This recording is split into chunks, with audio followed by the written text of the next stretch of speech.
Hello,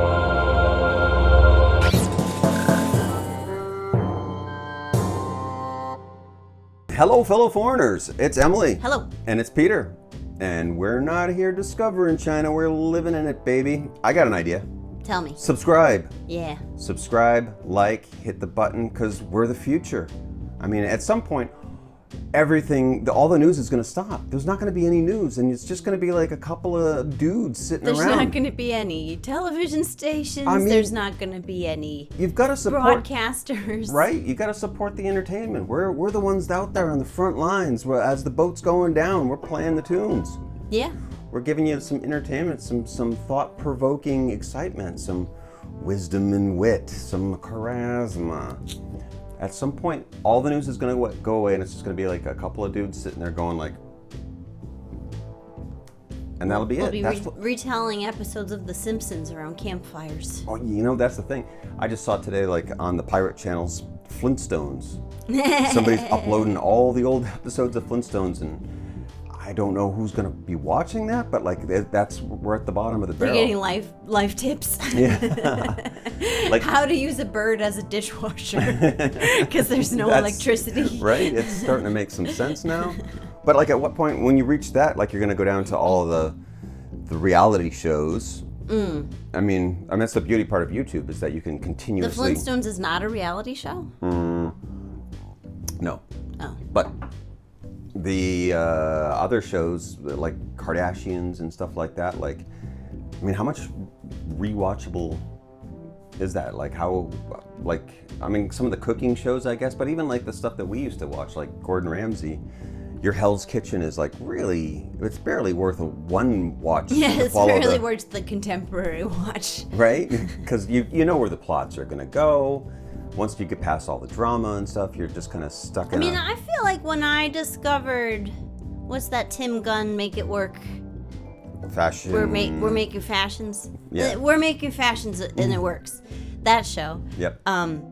When I discovered it, it was like a few seasons in, so I went back and watched the old seasons. I feel like the competition shows might be more rewatchable than the hangout shows. I don't know, because I haven't ever actually watched the hangout ones. Watched the Kardashians. Yeah, neither. I mean, I know the idea of the housewives and stuff, but I don't know what actually happens. But the plot I guess lines, there's plots, right? I mean, I guess that's the weird thing with plots of But the thrill of it, I'm assuming, from an academic standpoint, is that it's like kind of happening in real time, so then you can hear on the news like so-and-so is mad at so-and-so and so-and-so showed up at a party and like, so you can, like, it feels like gossip and that you're connected to their real actual life than like a narrative you want to know what the end is. I don't know.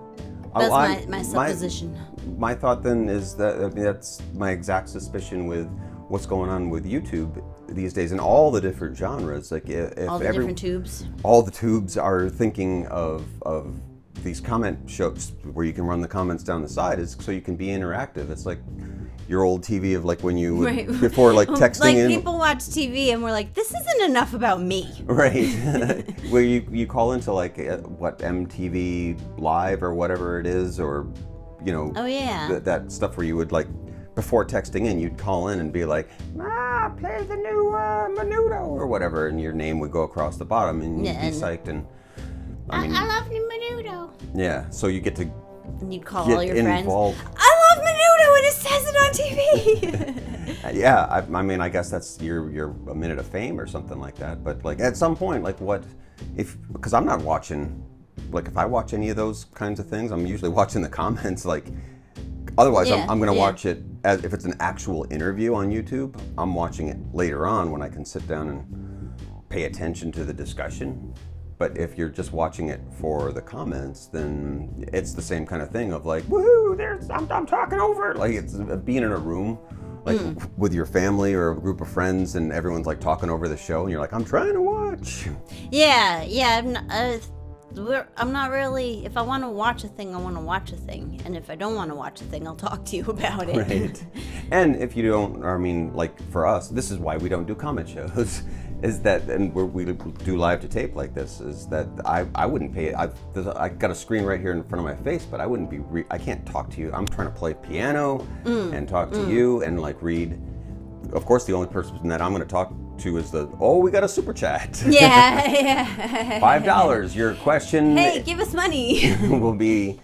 I'll answer it in the most vague way because I don't know the answer. Let's go on back to what we were talking about. Oh, we got another super chat. Yeah. Well, for real, the brain can't pay attention to more than one thing at a time. Yeah, say that again.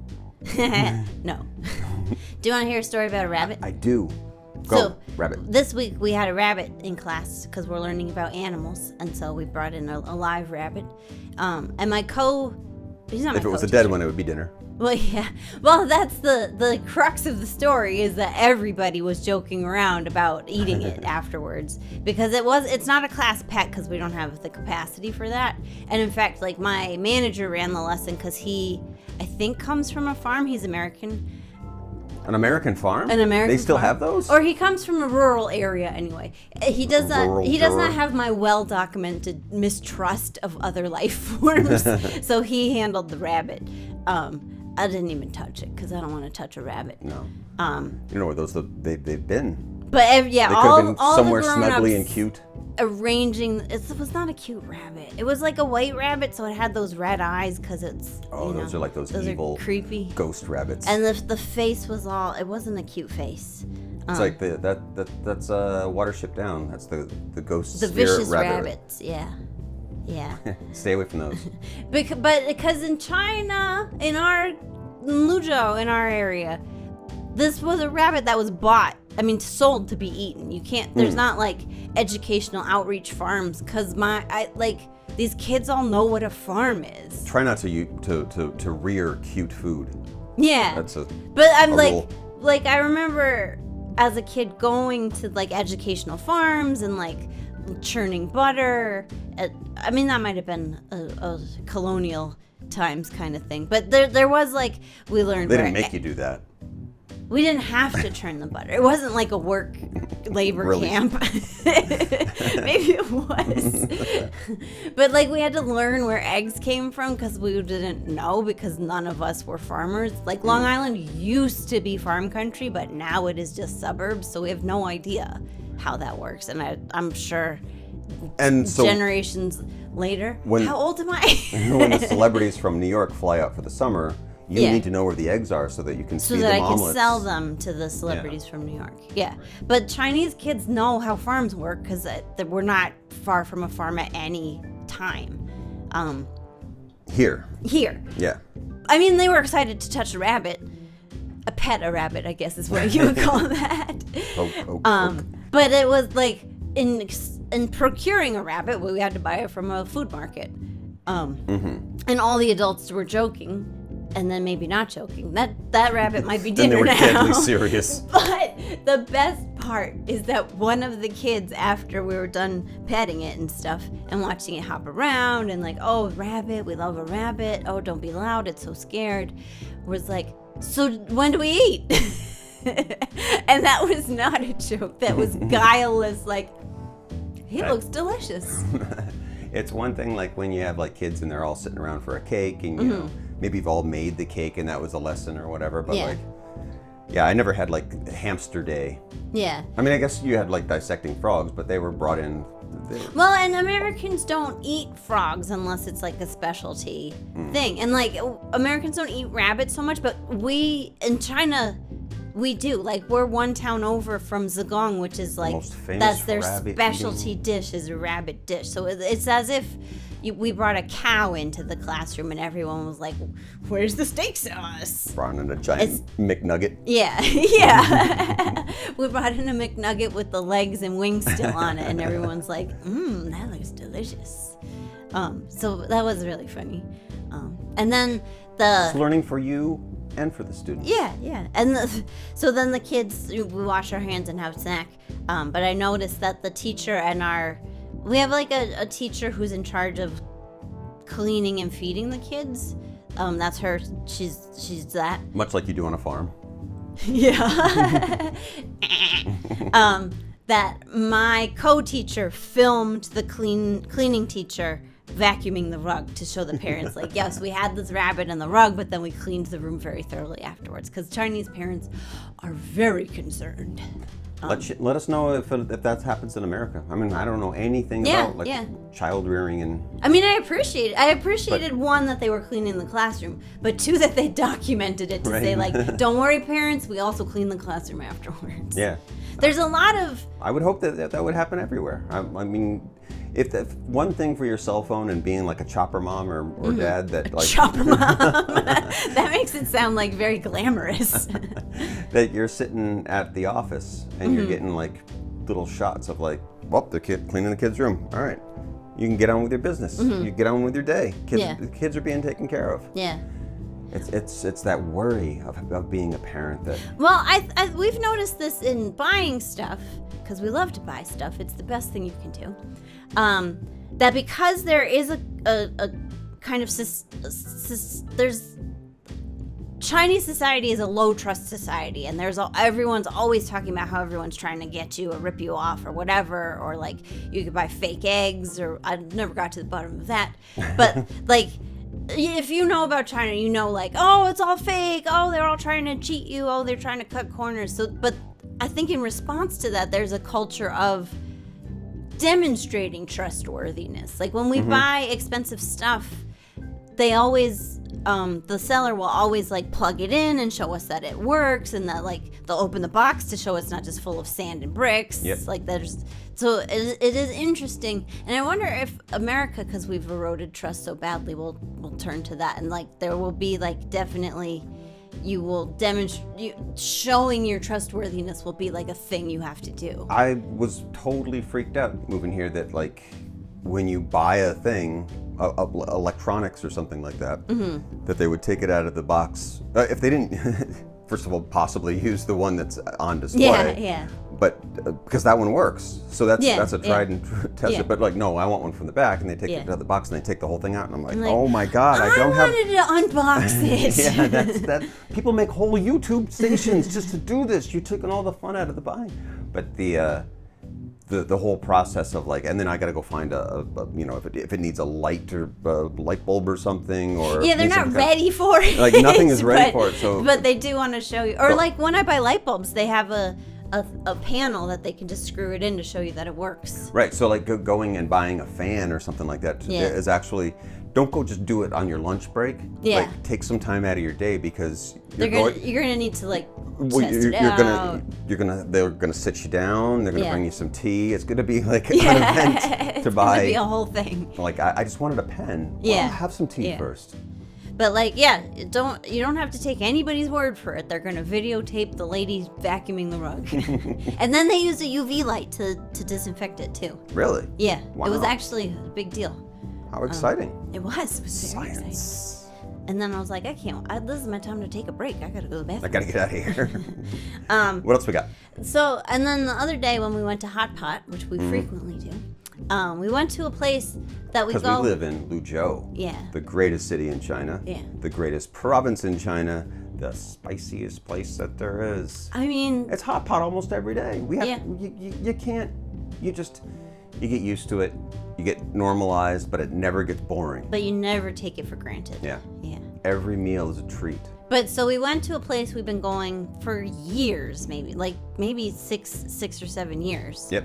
Down by the river. It's very beautiful, and on nice days you can watch the pedestrians roll by. It's like the most beautiful part of Luzhou, I think. Yeah. But it's changed hands a couple times, and the second owner we kind of made friends with. And then now it's on his third owner, who just that night we kind of like, we've been going enough that they were like, thanks for coming in so much. They knocked a couple dollars off the price for us, and like bing, bada boom. Yeah. And then we went to go get a taxi down the street, and I hear Emily, which if I hear someone calling out Emily, I know it's for me in Luzhou. Growing up, that wasn't the case. Because of when I was born, everyone was called Emily. I never was in a group too many Emilys. That I was the only Emily. But I am the only Emily in Luzhou, I know for a fact. And that's why we don't move. Yeah, so that's why we moved to Luzhou. We have to die here. Yeah. For that reason. You are not the only Peter, though, surprisingly. Well, that translates into the 𝗣𝗂. Yeah, which I think because of Spider-Man, Yeah. a lot of 𝗣𝗂 Parker makes a lot of sense. people choose that for their English name. But so I hear my name, and it's the second owner, and she's like, "We just moved down the street." Where'd you go? We've had her in the phone. Yeah, she's my WeChat friend. She's where did you guys go? Well, the funny thing was like her dad maybe maybe granddad like caught us. He saw us first, and he's like, "You got to try this." What I caught from it was like, "Don't go to that hot pot. Go to this hot pot over here." Right. So we're like, I was like, "Okay, next time. Next time we'll try it out." He's a guy out there shucking and jiving, getting business for the place, and he walks down the way, and then Don comes back, and she's just like, "What are you guys doing?" We moved. Didn't you get the memo? You've been eating at the wrong place. Yeah, so that was just really funny. It's such a small town. Yeah. That's the benefit of living here for a long time. Yeah. What else we got? And then we got a question from a commenter who I just remember their name being Gilgamesh because that's from Beowulf. But that might not be exactly what their name is. Yeah, I don't really know how to pronounce it or its origin. I'm going to call you Gilgamesh because you asked a question about writing. Define yourself. Explain what your name means. And he asks how we write, or she, not to presume. Don't. Or they. He asked, I'm presuming, how do we write the Peter vlogs? Because they are, in fact, written, if you can't tell they're fiction. Let me be your Peter.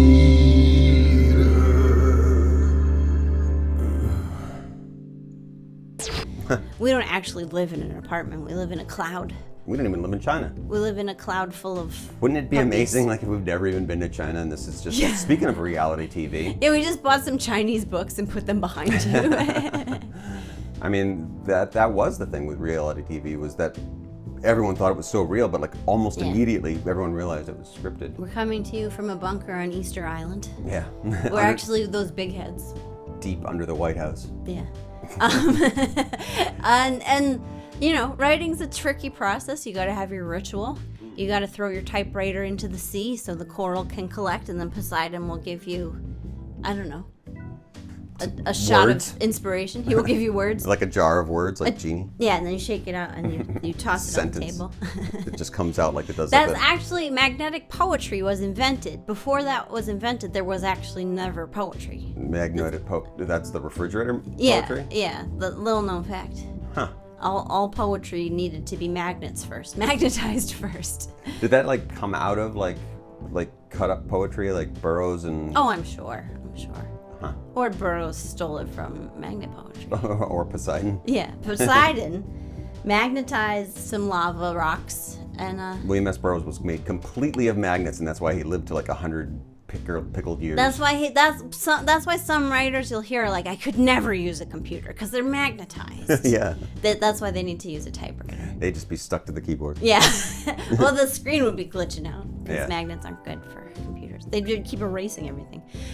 But yeah, how we write is actually very, very close to an improv type process in which, at least for those, we have lots of different ways. Yeah, we have lots of different ways. I mean, but not for just... these, we're trying to hone our joke telling skill. So we're trying to think of, but we're both such overthinkers and not good actors that we need to take a pause for thinking. Like improv, you're not supposed to think, you're just supposed to say, and that's supposed to help you get to your like most raw, pure artist. And we don't go for that. We don't have a pure artist.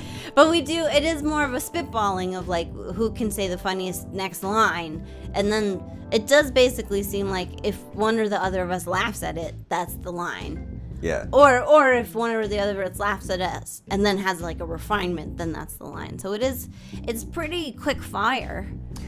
It's one of the hard things and the bigger scope of like trying to, like as any YouTuber will tell Uber that finding your voice and whatever it is that you do is probably the hardest part. Like you can learn how to use a camera, you can learn how to use lights, you can figure out what time of day, you can figure out even what your story is, but like how you tell it is the hard part. And the more that we realize that like just one way, like you want to start with the easiest, and that's just I'll just walk around and vlog and I'll tell my story, and you don't need, there's a low level of being able to manipulate things to tell a story. Well, I feel like a lot of art learning like writing learning is you learn all these fancy tricks, you learn all these rules, but then you have to like strip all that away and get back to the very simplest. Like everyone talks about acting is like honesty. And you can get, again, it's minimalism versus maximalism. You build up all this maximalism, but then you have to like break through and but this is the true me. And that's the art that people will love. People say that all the time about songwriting, that like you have pieces of music, especially these days when so much is like, I mean, machine generated. Yeah, most of like our music for Western Toilet is generated on this keyboard. I mean, we use the guitar and we use our voices and stuff too, but like but it's still written by a man. It's still written by a human person, yeah. Both of us, with words, with the knowledge of how music works. I was implying that the robots were in charge. But you have the if you just have a series of noises that you can't actually sit down with a piano or an acoustic guitar. Like in your head, you mean? I mean, like outwardly. If I can't like play you a song because the song goes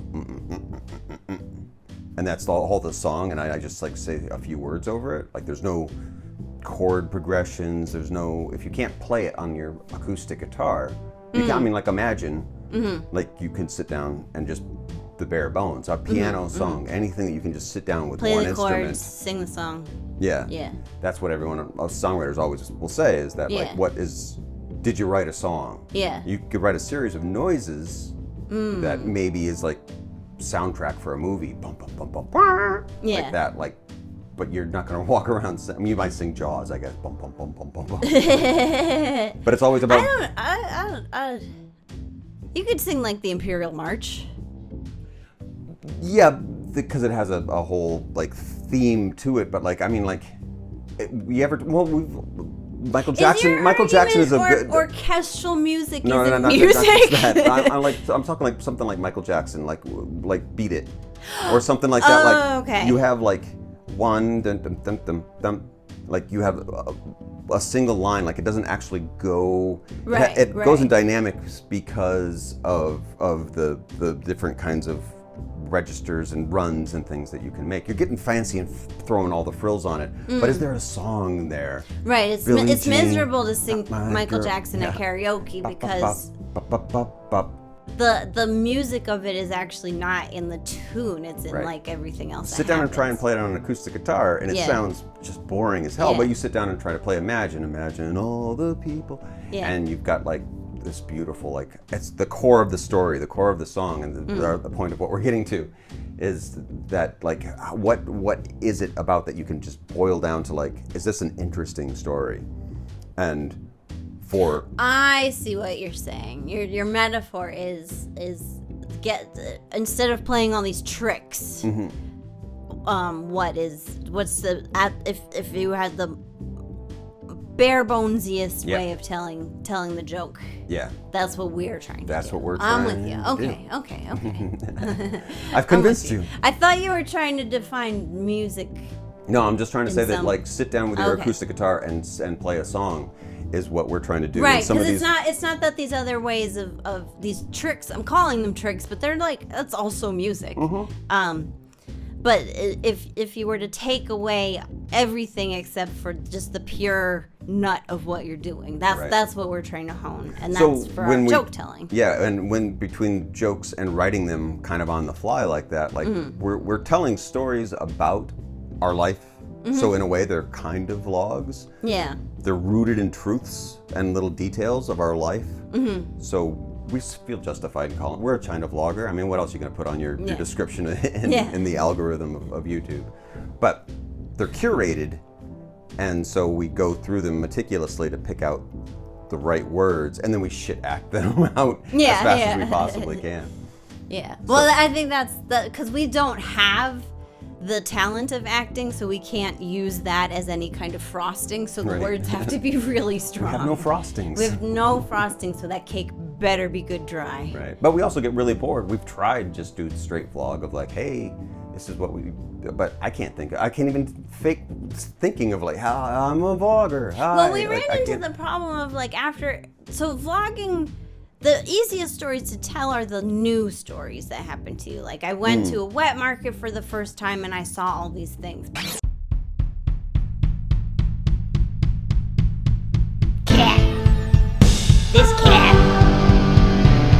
This cat eats shit. This would make a slapping tea.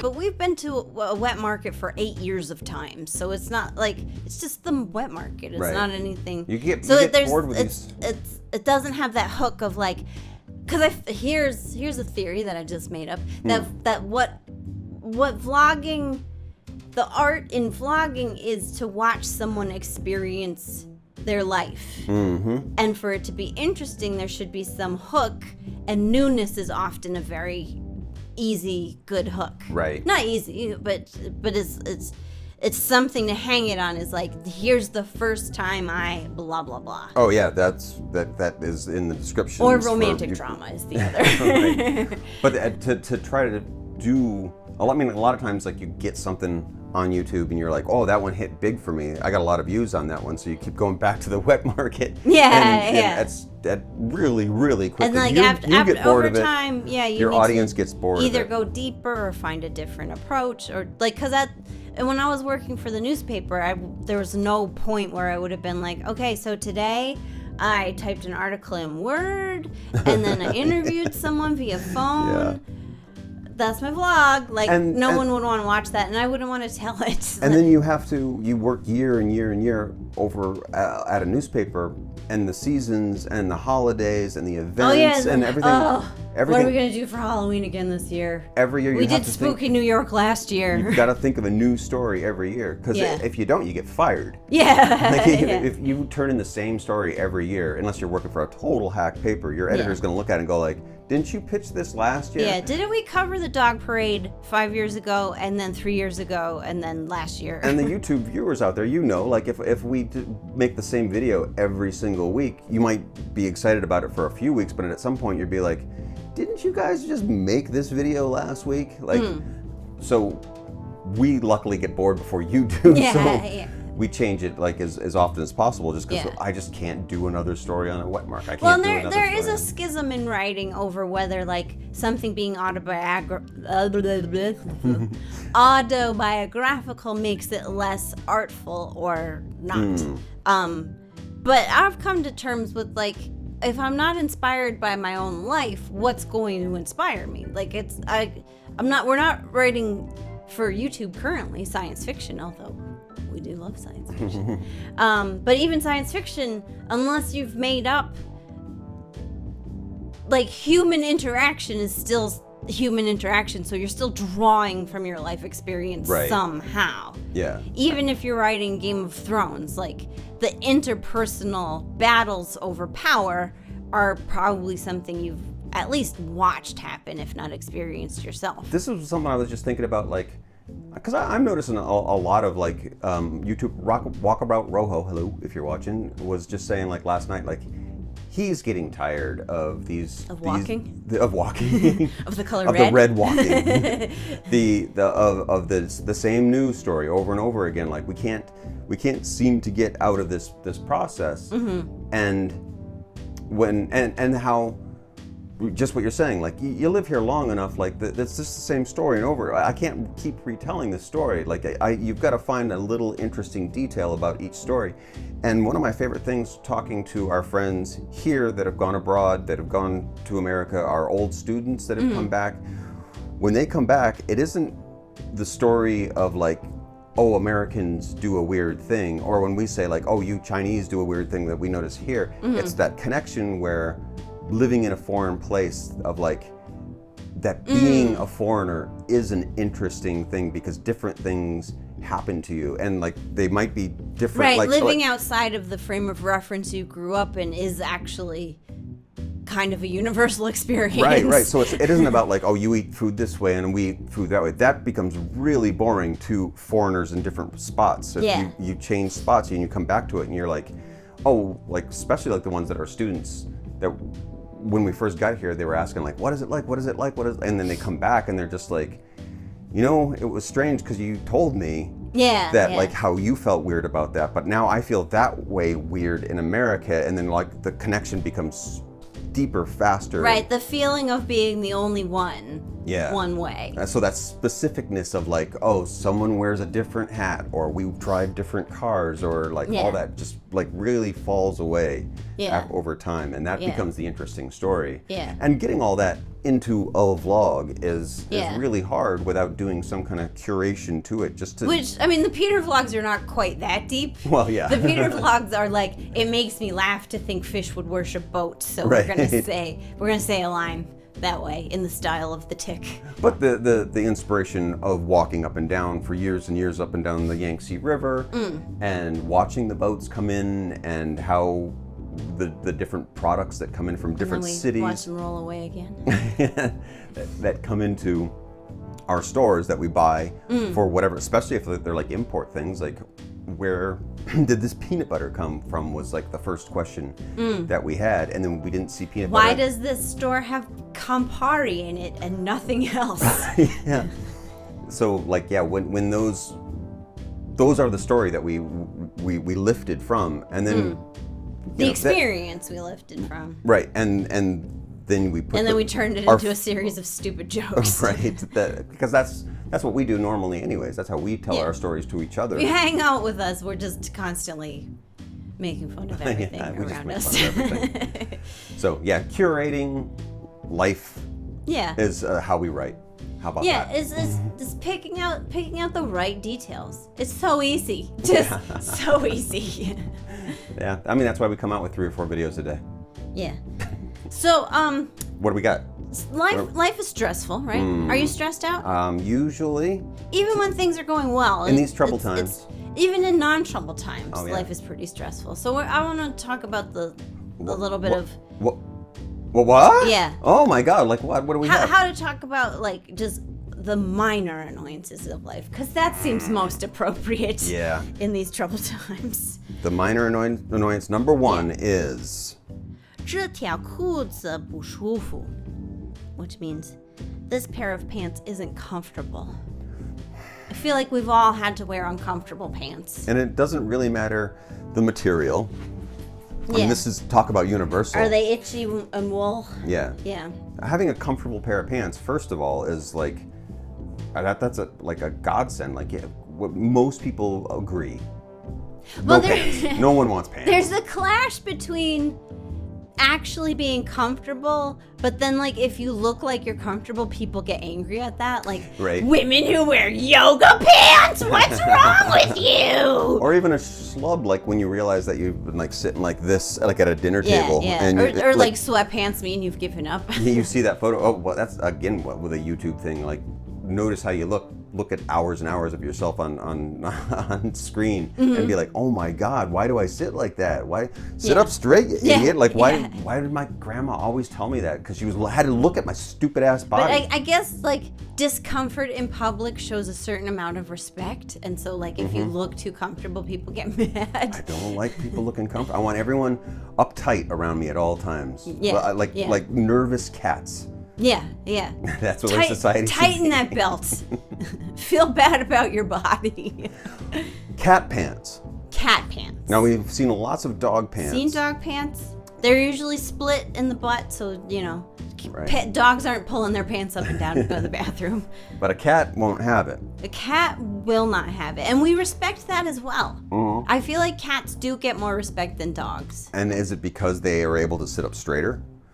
They do have a little bit more dignity. Portray an internal discomfort. They have like that ballet beauty of like, I'm breaking my body, but it looks effortless. This is all for you, and therefore for me, and that's why they don't wear pants.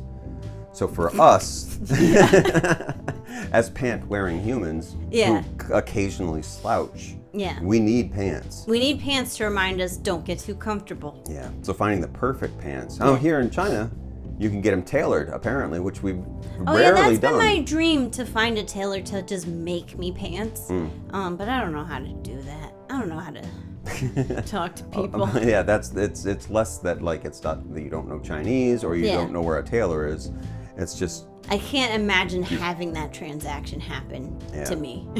I mean, it feels kind of weirdly posh. Like, I mean, we're still getting used to having a cleaning lady that comes in once a month. Yeah. She is.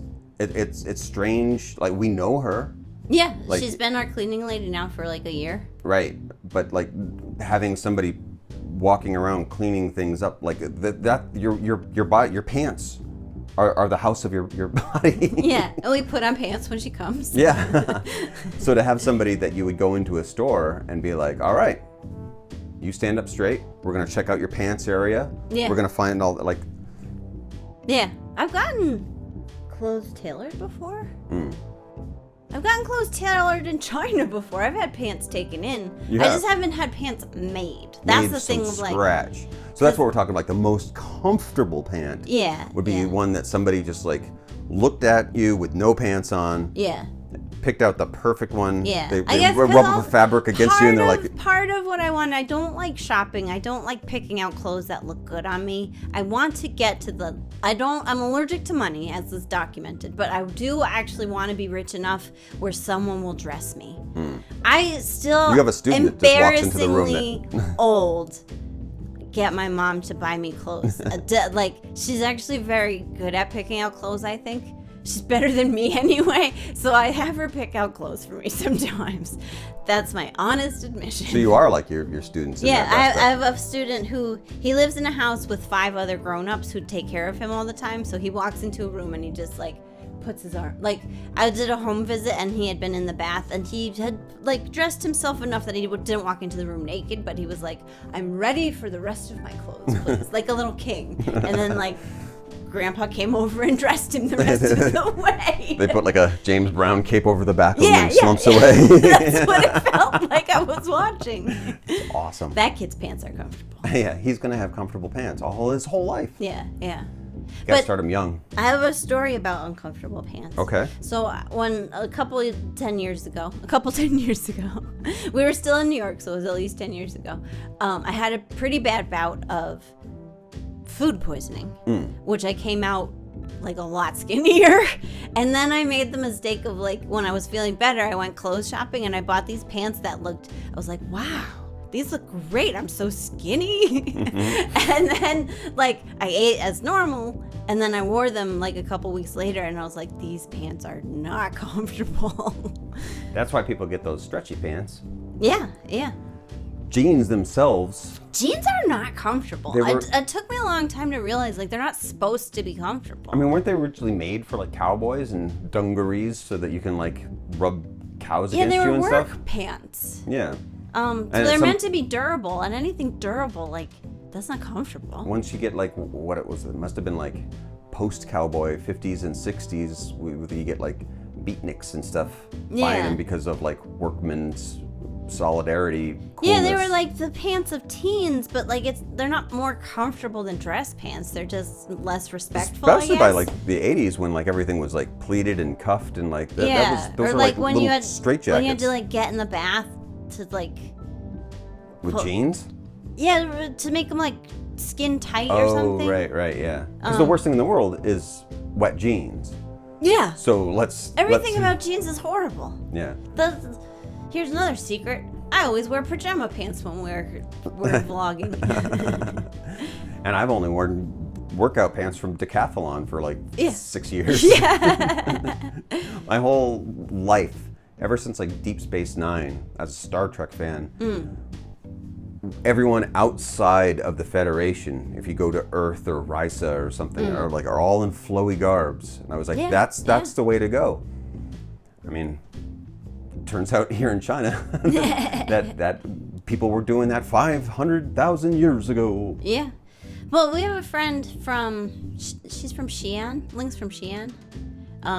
Not Sichuan province, and she just moved to Sichuan, and she said something about like that Sichuan women are really fashionable and like particularly their makeup's really good, but like that they all dress like really fancy, that's a funny observation. Particularly because we have our friends from Luzhou are continuously saying how we're just a backwater little town that no Yeah, one's ever yeah. heard of, and people But I have think to like people leave. care about appearance here, I guess. maybe more than other provinces. Well, I think we're right on that verge of, I mean, I don't know what tier city that we are. We are a prefecture level city, which is not even a tier. Not even a tier. You don't get graded into a tier. But we have, I think because we have a few industries like Luzhou Laojiao, one of the most famous baijus, like, so you have an international flux of people that are trying to get pumped in by the company. We have like a big liquor festival here once a year that's international. Yeah.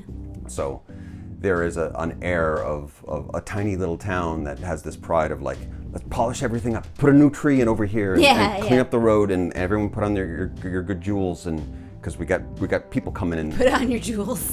Yeah. So we have a very nice, super clean, modern city that is like, you step over like one side of the highway, all of a sudden turns into just farm. Yeah. Which is pretty cool.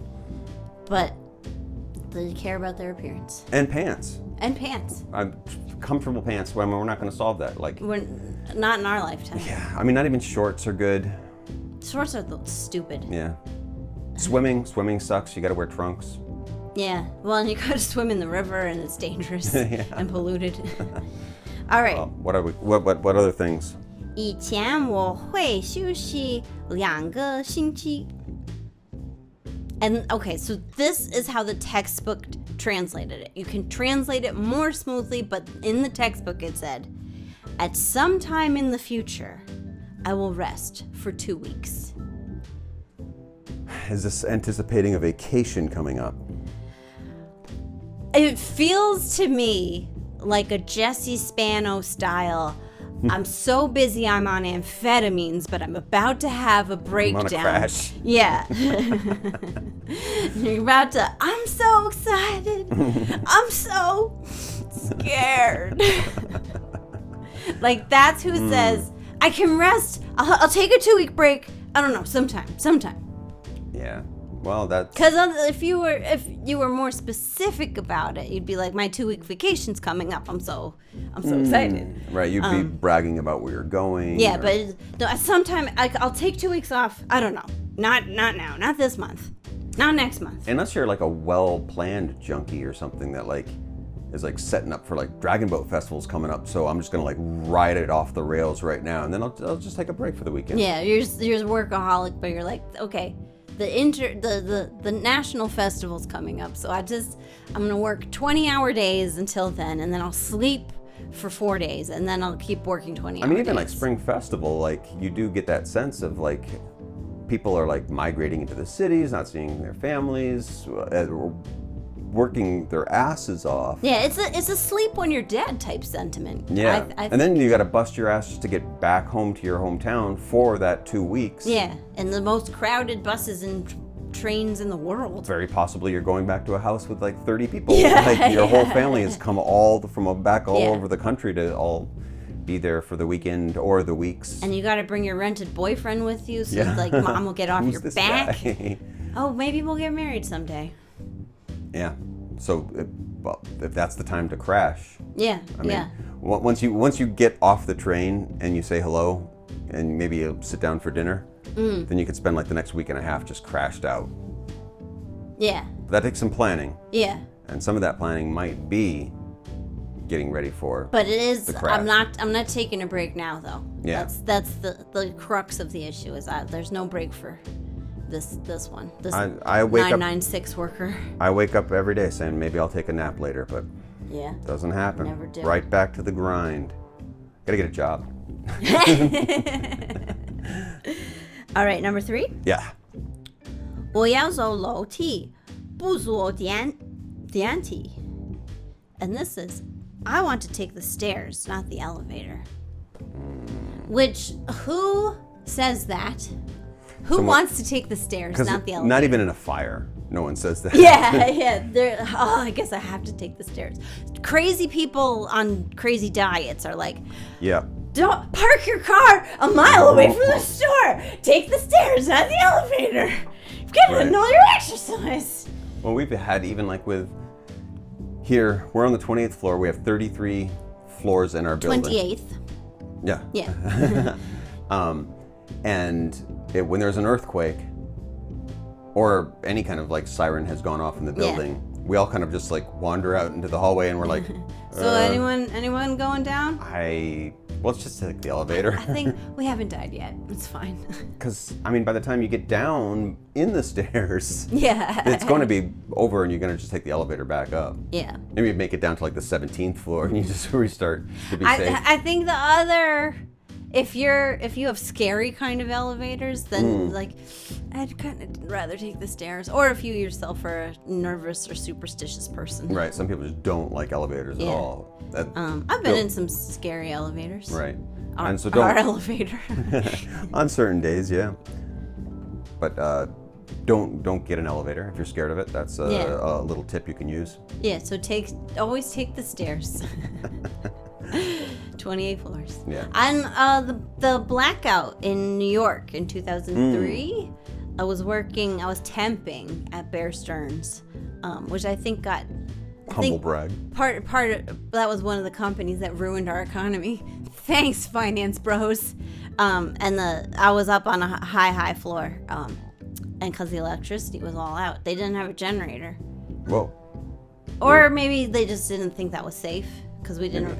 When it happened, we didn't really know what was happening. And it was not far after 9/11. So we all went down the stairs, and I was wearing high heels because it was an investment banking firm, so I had to like dress nicely. They would yell at me to take out my nose ring sometimes. So I had to walk down like 40 flights of stairs and then walk home 40 blocks. So I think I did have to take my shoes off. I remember for a while in our old office building at the newspaper that there would be alarms were going off at a weird time when they were painting either a floor or the stairwell. So we all had to like go down like whatever it was, like 20 some odd floors with fumes. And so everyone would get back and we'd all be like dizzy and sick for the rest of the day. So that was fun. Weird time. Stairwells suck. Those are anecdotes about taking the stairs. They're not fun. Yeah, no one really wants them. If you do, it's just like it's some kind of boots on the stairs, libertarian kind of. Put your straps Stairs on. Stairs are for libertarians. Yeah, that's my thought. Yeah. Get your work done. Stop whining. I don't trust electricity. I'm not paying an electricity bill. I take the stairs. That's what my happens. Taxes don't support elevators. No one should be building buildings over one story anyway. Right. Who needs so many stories? Flat buildings across the whole nation. Yeah. That's my platform. That's a libertarian idea, right? I think so. I'm pretty sure. That's who I'm voting for then. Okay. Flat buildings. Flat earth, flat buildings. Okay. You want to hear this one? Yeah, go for the next. 这是无糖的，而且是用脱脂牛奶做的。So, this is sugar-free and made using skim milk. And to that I say, wow, can I have a better dessert, please? So, sugar-free and skim milk. Yeah. Both of those non-things are in there. Yeah. So what are you eating anyways? Yeah, I mean... What is it? Is it like ice cream? That sounds like a dessert, because what else is made with the absence of sugar? And I guess you could make like a cream sauce. Is dairy, like what kind of dairy would you have that you'd use skim milk and you'd be like proud of that? A lot of this I feel like can be related to dieting, because a lot of the stress of modern life is you're too fat. Yeah. You can't no body is good enough. You can't run away from the police. Yeah. No, in these troubled times. In these troubled times. You got to be able to get away and be agile.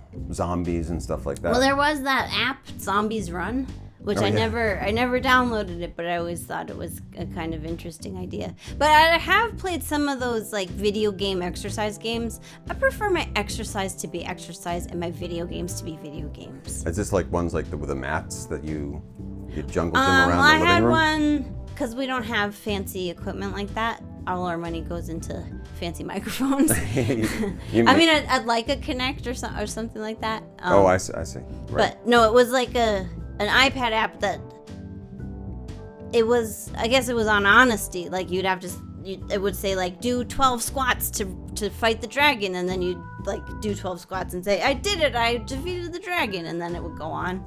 I mean, it was pretty low tech. It was earlier than what fancy kids have now. Right. You fancy kids with your fancy exercise video games. Too many buttons lifting your feet. But yeah, like if it still feels like exercise. It does not fool me to think like, oh, I'm having fun playing a video game. Yeah. And so I feel for my psychology, I'm better served putting that incentive structure into like, get this workout done, not like pretend you're not doing a workout. Did you ever play laser tag? I did actually. We played a lot in high school. Really? I Yeah. never did. Yeah. How does that measure up? Are you pro laser tag but anti whatever? Well, I remember being fun, but we weren't like very athletic about it. You just like lay on the floor and shoot each other. Well, it was more like, yeah, you'd like, it was more like hide and seek level of activity than a. Is that how paintball is too? I would guess so. I've never played paintball, but I mean, on TV, I think it always makes sense to play that up for visual effect, but I don't know that real people. Do you play paintball that way? Yeah. I don't know. I may have shot a Nerf gun a few times, but I haven't really ever shot things. Lasers. Well, how pure of you? I would like to shoot a laser though. Yeah. Yeah. Yeah. Let's get some lasers. Let's get some laser pointers. My friend had a BB gun and I shot that. That was pretty fun. Uh-huh. I mean, I totally get the appeal of guns I while being anti-violence. I remember kids in my neighborhood had BB guns, but Yeah. I had a problem given my social anxieties. So like I'd go with my friends to laser tag, and then like sometimes if you weren't enough people, you'd get teamed up with other people, and I would always feel very weird about shooting people I didn't know. And like there was no sense of accomplishment or winning or like because you got nothing pent up and there's no like you don't know me, so you don't know like that I'm better than you, I guess. So maybe if like it didn't feel like winning to beat somebody I didn't know. Like at the beginning of the game when you're like setting up teams and everyone's like getting all your gear together, like maybe there's a form you fill out and you could say possible things that you're like bad, like that you might not strengths and like. weaknesses. Yeah. I don't care about defeeting people I don't know. Right. I need to play a long-term psychological game of dominance Yeah. for it to have any meaning. Yeah. Is that who I am? Possibly. You can like switch them around to people and you can check out which ones you want to shoot and like Yeah. that guy's a libertarian. Oh, if you gave me motivations like that, why am I ideologically opposed to these people's beliefs? I don't want to debate you, but I will shoot you with a laser. Is this a game you'd like to play? Maybe that's how we heal the divide. Right? We get a bunch of social justice warriors and a bunch of incels in a room. Oh no, don't give incels anything that looks like a gun. Bad idea. Maybe Take it's it fruit. back. Maybe you just throw fruit. It's a Does giant this food play fight. Fruit Ninja together? Is that a thing? Yeah, it's an app Oh. that you just cut up fruit. Oh no! This It's has like got to a be real Candy life. Crush This has got to be app. like a 1980s like teen But I film. don't want to introduce real violence into people who have done real world violence. You don't want to do that. Yeah. Well, I mean, I don't want to give them access to it, and I also don't want to perpetrate violence against them. So you just don't want us to heal as a I nation, just as wanna, a world. I just want to be left alone, like Ferdinand the Bull, smell the flowers. Eeyore. Yeah. And then like mentally dominate you because I know you very well. Yeah. So. No, you don't like games, so it's not fun to beat you. 'Cause Yeah, you don't care. I don't really care. I have a hard time finding opponents. If you'd like to be an opponent, Come get to know me for a couple years, and then we can play chess or something. or just leave a comment. Yeah. leave a puzzle, and I'll solve it. I Yep. forgot what this sentence even was. Yeah. Oh, this is sugar-free and made using skim milk. Yeah, also for me personally, as a healthy eating kind of way, I prefer the method of eat a little full-fat dessert rather than eat a lot of shitty fat-free dessert. So this sentence offends me in just basically every way. I had a friend in college who, being that you're always trying to save money, you're looking for that double Taco Bell hamburger or whatever it is. The thing like get two. Buy one get one. And I remember one time Dollar meal. Yeah, it was particularly Taco Bell we were going to, and he wouldn't go. And we're like, well, look, we're all broke and everything. How are we going to? We're hungry and we need to eat. And his theory was just 2 of shit is shit. I like that. I mean, I do fall prey to, like, it's cheap, get it in your mouth. It's designed to, like, hit your pleasure centers, even though it's shitty. But, like, I put cilantro on our scrambled eggs this morning because we had some fresh cilantro. I really like food. And so I think to spend time enjoying food, even if you enjoy less of it, is better spent time than just, like, shoveling calories into your face or shoveling not calories into your face. Like, I don't eat paper. Does paper taste good? Well, some people. I guess people have those. They have pica. I mean, I did eat paper as a exhibitionist teen for a joke. But you don't do but it it doesn't anymore. taste like anything. That's what I'm saying. It just is like doing a lot of chewing and then swallowing something, and then your stomach feels full. Yeah. I kind of feel the same way about just plain rice. Yeah. I can eat plain noodles, love them, and which is like I'm in the wrong province for that. We should move north. Yeah, we should move north. But they make amazing noodles down here too. So I can't really get myself to move north when I hate the cold. Yeah. And I have decent noodles here. Yeah. Yeah. This is all for the board of Luzhou. Bringing people in. Yeah. That's really if there's invest in noodle production. If I'm gonna be a shill for anybody, it's for Luzhou. Yeah. Come on. Yeah. Well, I like. Or don't. I like the rice. I mean, I'm with you on, and it is explicitly from famine times of like just fill your stomach. Right. And we've speculated a lot of times because you get the rice at the end of the meal. Yeah. If you haven't eaten enough. Yeah. I mean, now it's just like a tradition. It's like any kind of like chuck wagon mac or feijoada or something like that. Like you've got all this food that was made in bulk because people used to be poor. Yeah. And so now it's just part of the tradition of like, here's rice at the end of the meal, and I'm like, oh my God, I'm so full. Why are you giving me rice? That's what you would fill me up with. Yeah.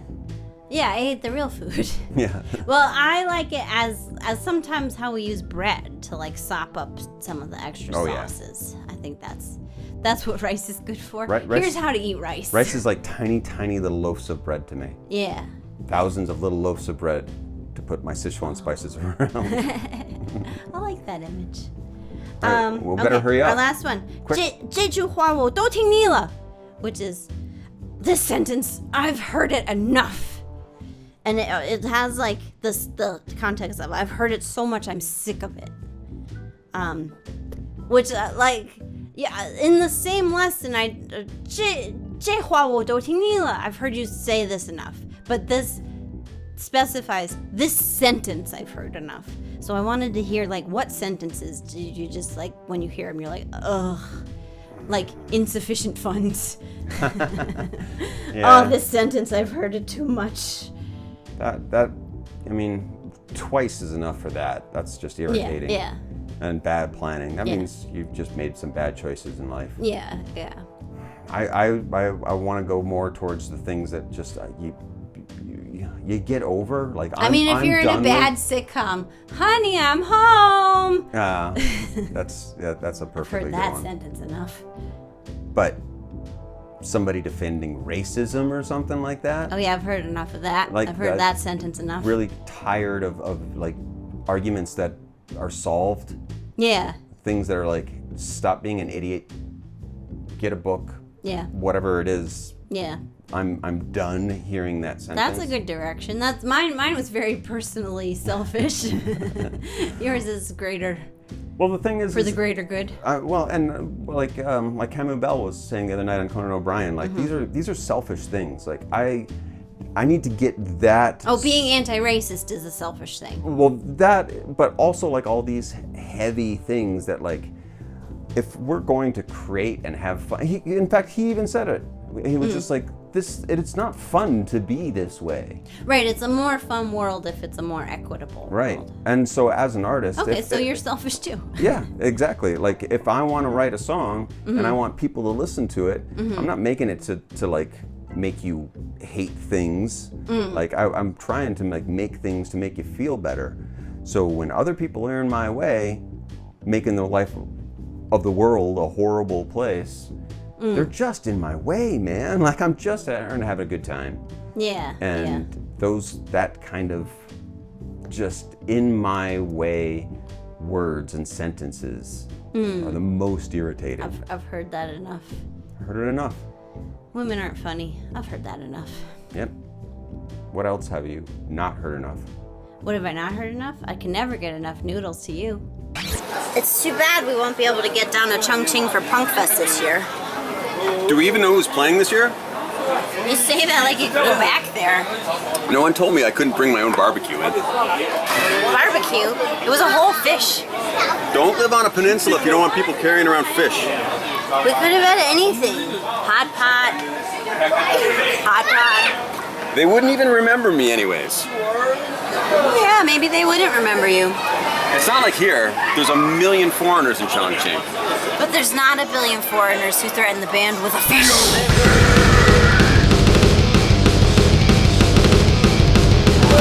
That was the Baiju talking.